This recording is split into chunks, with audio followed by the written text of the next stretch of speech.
bicarakan adalah tentang trik ataupun cara membangun keluarga muslim. Karena keluarga adalah merupakan suatu kebanggaan kepada kita. Keluarga adalah tujuan daripada hidup kita. Keluarga adalah madrasah pertama dalam hidup kita.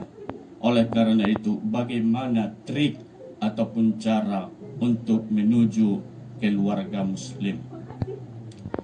Trik yang pertama adalah mempunyai ilmu. Karena segala sesuatunya harus didasari dengan ilmu. Ilmu bagaimana cara kita untuk membangun keluarga muslim. Ilmu sangat berperan aktif, berperan yang paling utama di dalam kehidupan kita. Dari segi apapun, untuk kehidupan dunia harus mempunyai ilmu. Untuk kehidupan akhirat harus mempunyai ilmu pengetahuan.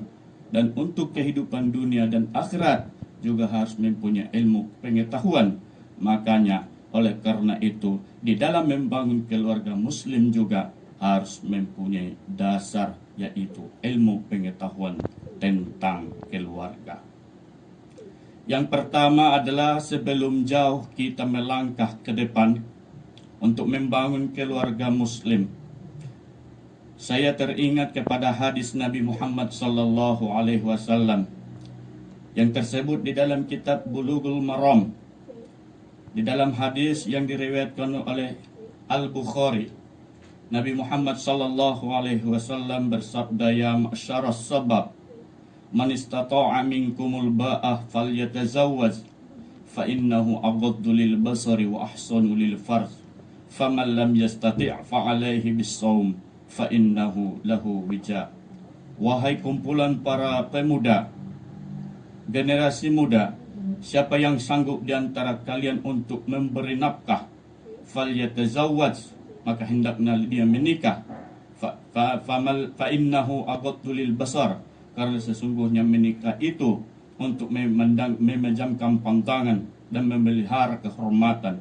Faman lam yastati' fa alaihi bis-shaum, siapa yang belum sanggup untuk menikah, fa alaihi bis-shaum, maka dia harus mengerjakan puasa. Fa innahu lahu wija, karena sesungguhnya puasa itu baginya adalah merupakan tameng. Ini adalah anjuran Rasulullah sallallahu alaihi wasallam kepada para pemuda, khusus kepada para pemuda dan pemudi. Kenapa Rasulullah sallallahu alaihi wasallam sangat mementingkan sampai-sampai ada khusus hadis tentang para pemuda? Karena kalau kita iktibar, kita ambil tamsilan pada masa sekarang ini, berapa banyaknya para pemuda-pemudi kita yang telah terjerembab ke dalam lembah kehinaan, kenistaan. Ini adalah disebabkan karena dia tidak mempunyai ilmu pengetahuan. Oleh karena itu, sebelum jauh kita membahas tentang keluarga muslim, yang pertama adalah kita teringat kepada hadis Nabi ini, siapa di antara pemuda dan pemudi yang sanggup untuk membelanjai dengan ilmu pengetahuan, membelanjai ekonomi, falyatazawwaj, maka hendaknya dia menikah. Karena tujuan pernikahan yang pertama adalah ahsanu lil farj, untuk memelihara kehormatan kita. Kalau kita lihat masa-masa sekarang ini, banyak yang mempunyai anak tapi tidak mempunyai ayah, tidak mempunyai tanggung jawab. Oleh karena itu, membangun keluarga muslim yang pertama adalah harus didasari ilmu pengetahuan. Pendengar Raw FM yang berbahagia, trik yang pertama tadi membangun keluarga muslim adalah mempunyai ilmu. Seorang suami dia tahu posisinya di mana. Seorang istri harus tahu posisinya di mana. Seorang anak harus tahu posisinya sebagai apa. Kalau ini bisa kita tanamkan di dalam kehidupan rumah tangga kita, niscaya sebagai doa teman-teman kita dahulunya sewaktu kita menikah, barakallah, semoga Allah memberkatimu, wa baraka alaika, dan memberkati bagi kedua kamu, wa jama'a bainakuma fi khair, maka semoga Allah mengumpulkan kamu dalam semua kebaikan. Maka inilah yang harus kita tanamkan. Sakinah yang kita harapkan, sakinah, mawaddah, warahmah. Sakinah, tenang, mawaddah, saling mencintai dalam keluarga, warahmah, dan saling kasih sayang. Oleh karena itu, pengertian daripada sakinah, sakana yusaki sakinatan, yang artinya tenang. Bagaimana keluarga bisa tenang? Yang pertama adalah harus didasari dengan ilmu. Karena kita tidak tahu, kalau kita tidak tahu untuk menggapai sakinah, mustahil sekali keluarga akan menjadi keluarga muslim yang sakinah. Kemudian yang kedua adalah mawaddah, saling mencintai. Saling mencintai karena Allah Subhanahu wa Ta'ala. Saling tahu posisinya, kedudukannya di dalam rumah tangga. Kemudian warahmah, yang ketiganya adalah kasih sayang. Sakinah, mawaddah, warahmah harus didasari dengan ilmu pengetahuan. Saudaraku pendengar yang berbahagia, dalam hadis anjuran menikah ini sangat banyak sekali. Sebagiannya adalah tungkahul mar'u li arba'. Nikahilah perempuan itu karena 4 sebab. Yang pertama adalah li jamaliha, karena cantiknya. Kemudian yang kedua li maliha, karena hartanya. Kemudian li nasabiha, karena keturunannya. Kemudian yang keempat li diniha, wasfar bitatid din taribat yadak. Kalau kita yang pertama menikahi seorang perempuan itu, haruslah dia cantik menurut kita sendiri. Jangan kita tanyakan kepada teman-teman kita apakah calon bini itu adalah orang baik di pandangannya. Yang pertama adalah baik, cantik dulu di pandangan kita.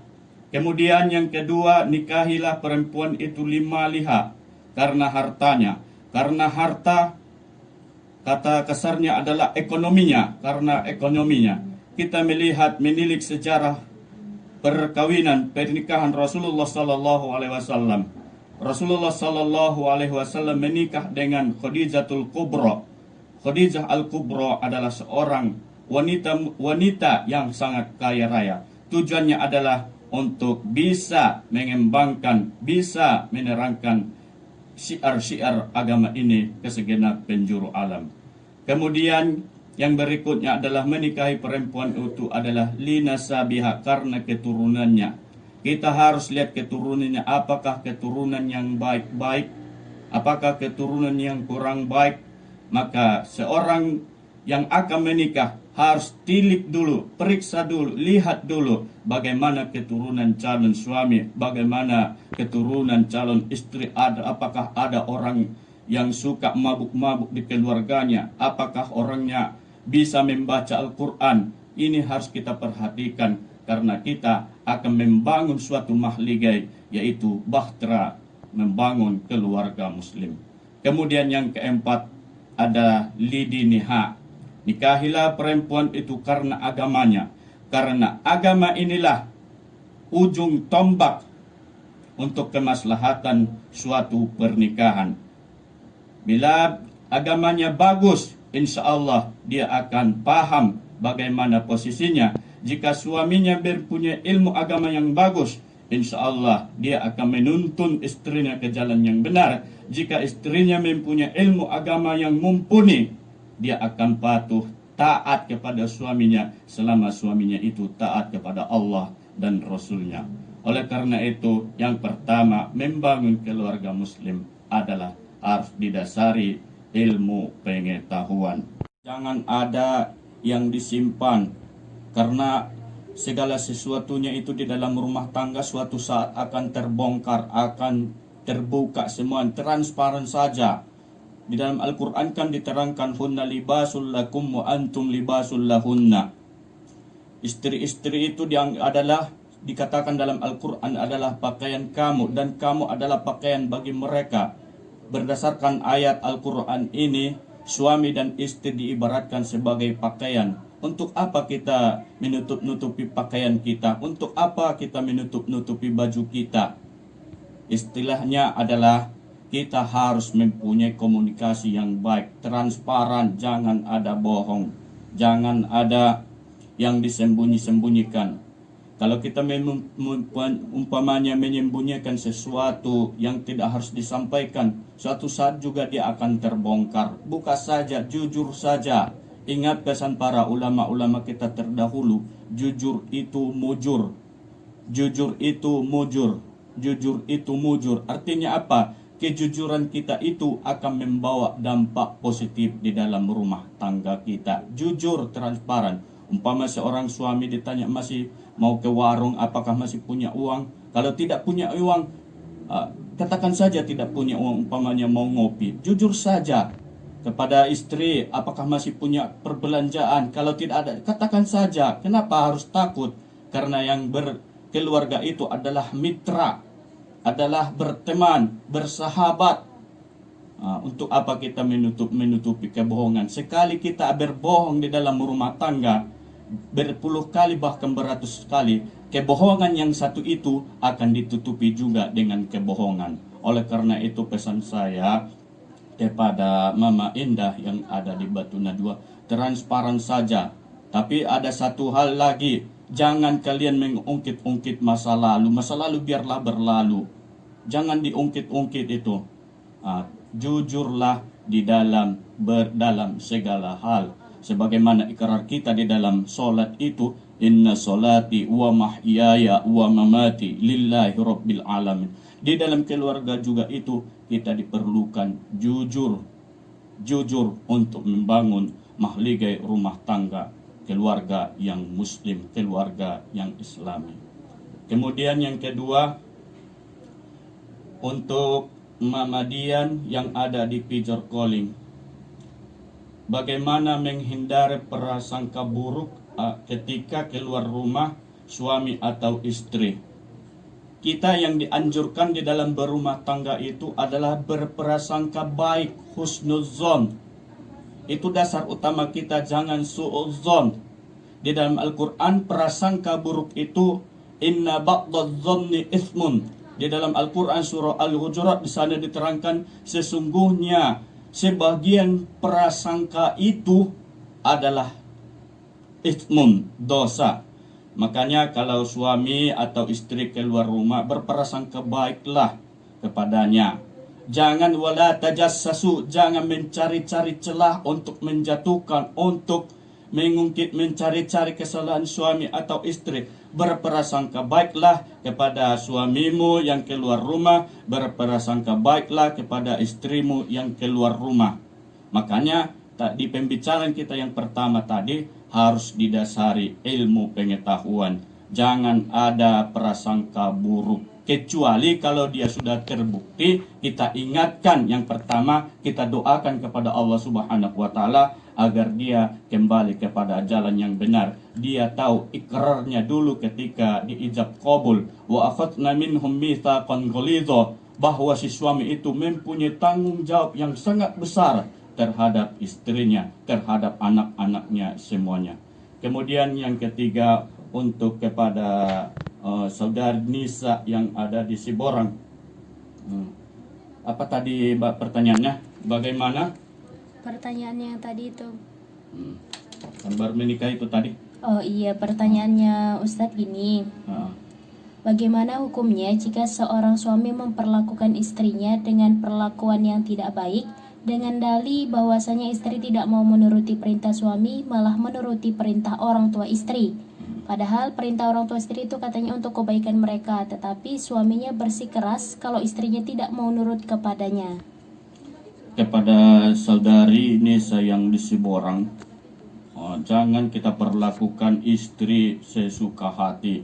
Nanti bisa-bisa di undang-undang pernikahan kan ada itu diatur KDRT nanti. Takutnya nanti kalau semena-mena terhadap istri itu akan ada yang kena pasal kita KDRT, kekerasan dalam rumah tangga.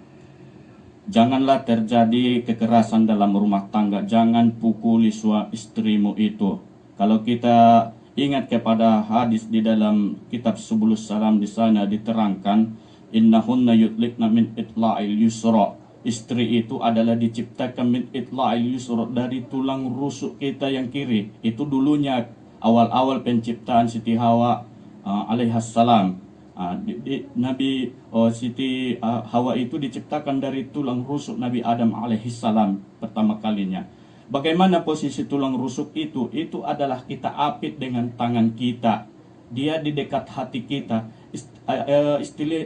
Istilahnya adalah dia harus kita lindungi. Istri itu dilindungi bukan untuk dijadikan tulang punggung, tapi dia adalah tulang rusuk. Bagaimana tulang rusuk bengkok? Artinya apa? Kalau bengkok diluruskan, dielek, marsian, juan-juan, songon, lagu-lagu yang sangat baik itu dalam membangun rumah tangga.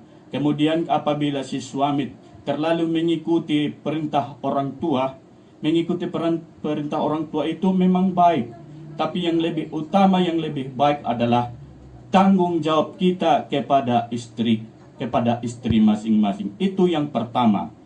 Makanya sebagai seorang tua, saya